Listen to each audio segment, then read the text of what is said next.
Kindra Arnesen.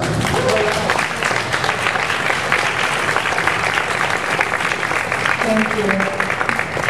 Okay, I'm not usually a speech giver, so you guys bear with me. I'll try to make this as painless as possible. To explain to you where I live, I am indeed the one on the very end. I am at point 5 on Highway 23 in South Plaquemines Parish, Louisiana. Keep in mind through what I have to say that I am the mother of a 5-year-old little boy and an 8-year-old little girl who look like their dad. That being said, when this first happened, I really didn't know what to do, who to ask questions to, who was going to give us answers. The first day we were introduced to anyone from BP, they came into our building and said, BP does business right. Yeah, can you believe that? BP does business right and we're here to take care of everything, folks. Well, 61 days later, that's a joke, to say the least. Just to give you guys kind of a perspective of where I've been. 4 weeks ago, I stood up at a town hall meeting and I indeed did pin down all involved. And I had them stuttered by the end of their speech. At any rate, I was invited the following week to go behind enemy lines. They gave me, of all people, security clearance to go into the base of operations meetings in Venice, Louisiana, 8 a.m. Open door invitation to sit like a fly on the wall. Can you believe it?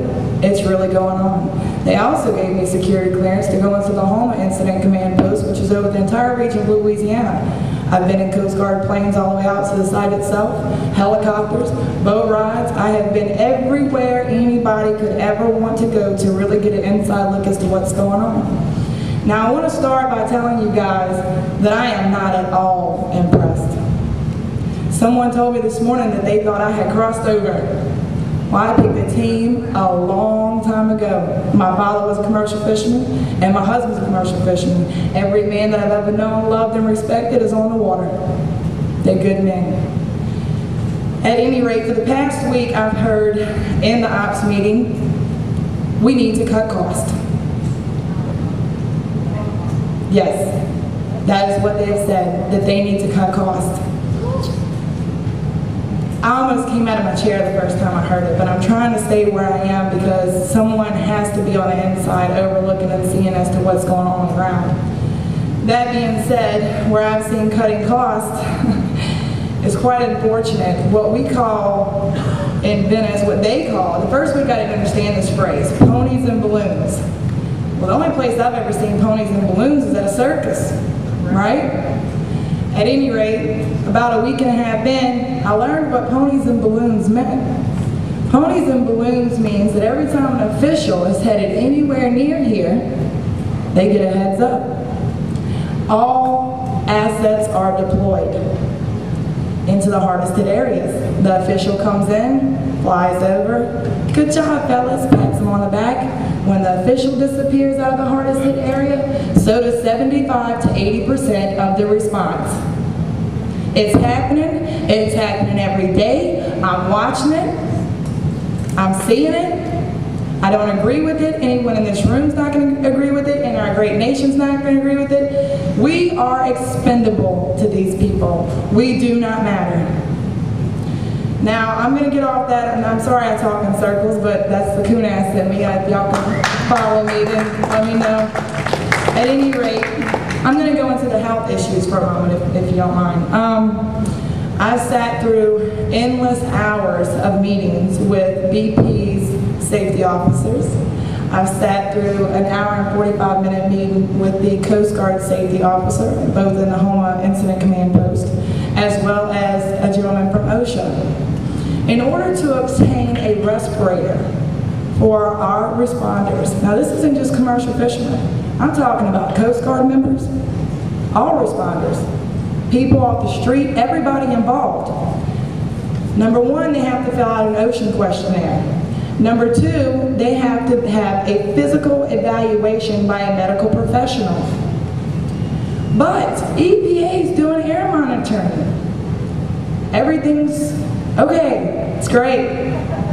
Yeah, imagine that.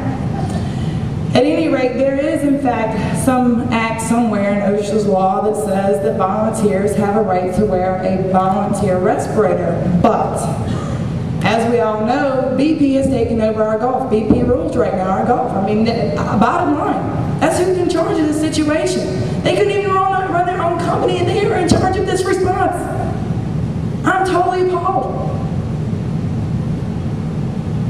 They can't wear a volunteer respirator because if they're not properly trained, BP's rules are they have to be properly trained in order to wear a respirator. Now BP said that they will provide the training and they will provide the respirator, but everything's okay. So they don't need to be trained and they don't need a respirator. And as far as the right to wear volunteer respiration, guess what? If you don't follow BP's rules, you don't have a job. And that's what they told me. Now, I asked them to discuss the 7 men that were brought, 1 by helicopter and 6 by ambulance. I asked them if they were at liberty to discuss that with me. And they said, yes, ma'am, we are. I guess these guys didn't realize who they were talking to. Number 1 response from Mr. Hayward was food poisoning. 4 different boats, all in way away from each other, food poisoning. Second response was heat exhaustion. Then, Wednesday a week ago, when I sat with OSHA and BP safety officer, the OSHA man informed me that all 4 boats took Pine Sol, sprayed it all over their boats, and then sat and breathed in the fumes all day long, and that's what caused the chemical poisoning. Hold on a second. I've been on boats all my life. I've been with captains all over the place. When we spray something on our boat, we wash it right off. If not, it eats the paint off the boat. We take care of our stuff. So that right there was just a blatant out lie. So then I asked him to throw one out left field at him. I said, well, what about the people on 9/11? He said, it's funny you asked me about that, because I was working that job. We were following them around with respirators, begging them to put them on. And he actually pointed the finger at our New York firefighters. Yeah, he did. People who are dying a slow death as we sit in this room right now from chemical poisoning, pointed the finger at them and said that they turned around and gave him the 1 finger salute and said, we're not wearing a respirator, we're looking for our friends. Trained firefighters in New York? Are you serious? I wanted to just slap him in the face.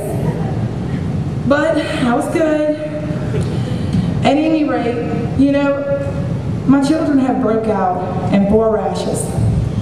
My child broke out in a rash the first time. I took her to Florida for 4 days. It magically cleared up.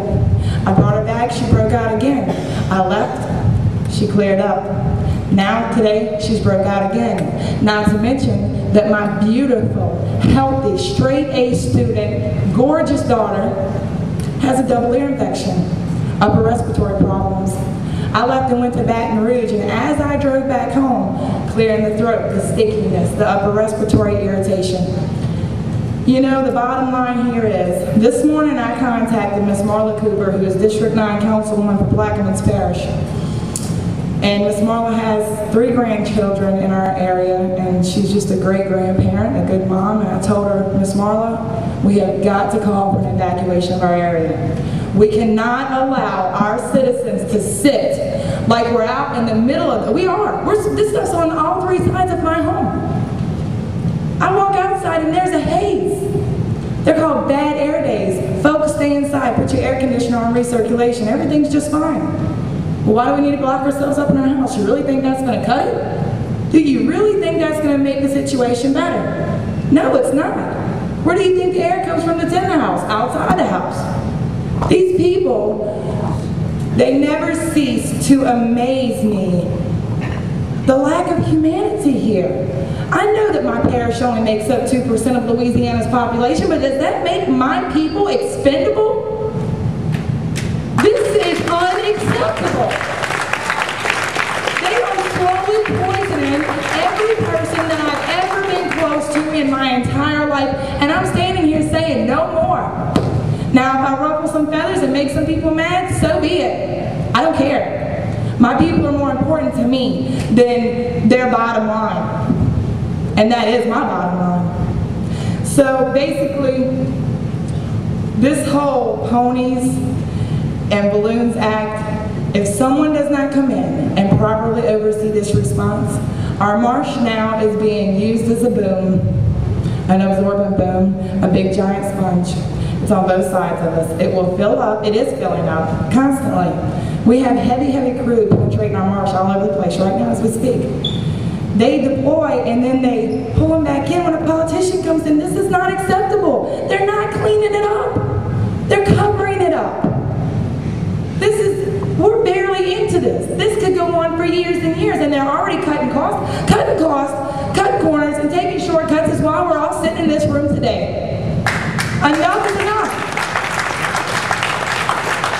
Now, as far as EPA, OSHA, NOAA, BP, and the federal government, that every one of us in collaboration with each other, that comes from someone at the top of NOAA. That's the kind of people I've been talking to. That came from someone at the top of NOAA. That they're all in collaboration with BP. Are you serious? Who do these people work for? I thought these were our agencies to protect our better interests, our world, our earth, our lives. And what is going on here? Are we that dependent upon these banks to just roll over and let them poison our world and our people in it? This is unacceptable. A week after this started, they want to say nothing's going on, nothing's dying.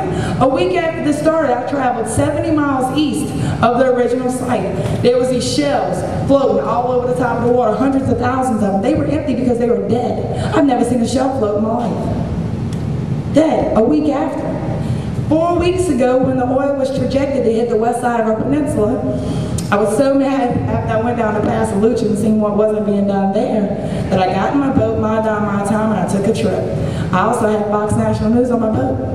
I traveled from Red Pass 10 miles to Four Bayous, about 10 miles the east side of Grand Island. Now the oil was projected to hit that side of the peninsula that day. 30 miles. I did not run into one response boat. I did not run into one piece of boom, hard or soft. 150 feet of sandbags on a 30-mile stretch of shoreline. This is unacceptable. So I decided on the way back, well, let me just go out from the coast a little bit and see what's going on. I ran into oil 3/4 of a mile off our coast. Not sheen, crude. As I'm traveling along back towards Red Pass, I look over the Gulf and I notice that there's big swarms of birds. That's not unusual. I figured they was diving on bait, but why are they diving into the oil sheen? Of course, birds don't know any better. We traveled out towards the birds. I wanted to see what they were diving into. I want to know. As we get out to the birds, I don't know if you've been on the water much or if you've seen a big school of fish. They have like a boil in the water. It looks like a pot boiling. The fish boil the water if it moves.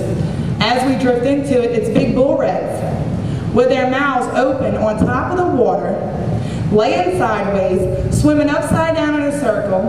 Again, hundreds of thousands of them, school after school after school. They were dying. They were so disoriented that they were running into the side of my boat. That's a real good question. Fox National News swears it's on their website, but I've searched it up and down. I've even, you know what, I've got the cameraman's phone number in my purse right there. We can call him after and find out exactly where it's at. I've called them and asked them for it over and over again, and they won't give it to me. You know what, everybody's saying a media blackout, a media blackout. Yes ma'am, there is a media blackout. Sydney, Australia, 60 Minutes came over and they did a real nice piece. I watched it on their website. The transcript is still there. 24 hours after the video hit the website, it disappeared. You know, as far as the fishermen can catch shrimp elsewhere comment, I want to make something real clear. We have been fighting imports and regulations for the last 20 years. They have regulated us to the point as commercial fishermen that my husband personally has 7 different permits. The only thing that my husband does not do is oyster. So if there's shrimp somewhere else, or we can use gillnet or whatever we need to use in order to provide a food source for this country, a natural way to feed people, then somebody point me in that direction and let me know where it is, because I've looked all over the place. I came back here 4.5 years ago and rebuilt from dirt because this is my home and I love Louisiana. I live right out in the middle of nowhere in the boondocks.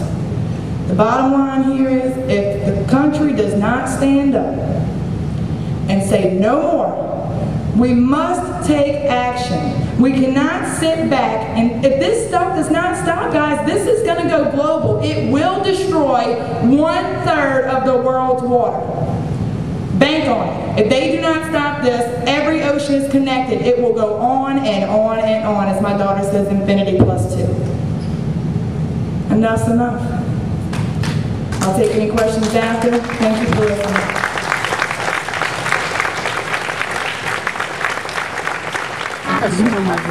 Mobile Broadcast News.